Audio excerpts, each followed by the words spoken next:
Lonjakan kasus COVID-19 di Indonesia menyebabkan ketersediaan oksigen medis di pasaran relatif berkurang dan harganya juga naik secara signifikan.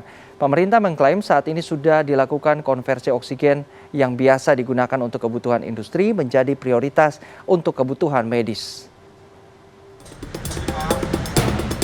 Doni, warga Kelurahan Sudimarajaya, Tangerang Selatan ini belakangan sibuk mencari oksigen medis untuk ibunya yang saat ini tengah menjalani isolasi mandiri karena terpapar COVID-19.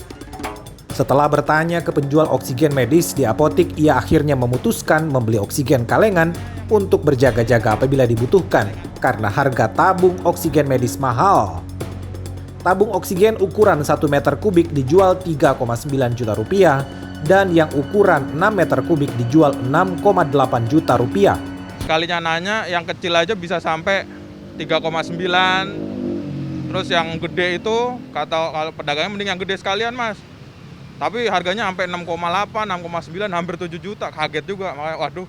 Ya udah akhirnya masih nyari, akhirnya belilah itu yang kecil, oksigen kalengan. Lonjakan kasus COVID-19 akibat varian Delta juga menyebabkan ketersediaan oksigen medis di rumah sakit otomatis berkurang. Karena banyak pasien yang dirawat, baik di ruang isolasi atau di ruang intensive care unit. Untuk mengantisipasi kekurangan stok tabung oksigen medis berbentuk gas, Rumah Sakit Haji Jakarta Timur menggunakan instalasi tangki oksigen liquid yang dinilai lebih efisien dibandingkan oksigen berbentuk gas.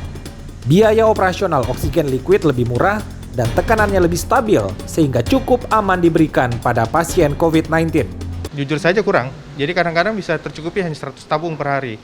Sedangkan pasien-pasien COVID saat ini hampir mungkin sekitar 60-70% pasien membutuhkan oksigen. Berbeda sekali dengan keadaan beberapa bulan yang lalu. Jadi karena sekian banyak pasien yang membutuhkan oksigen, tentu ketersediaan oksigen harus ada di rumah sakit. Dengan hanya ada 100 tabung misalnya per hari, kami mengusahakan terbantukan dari liquid.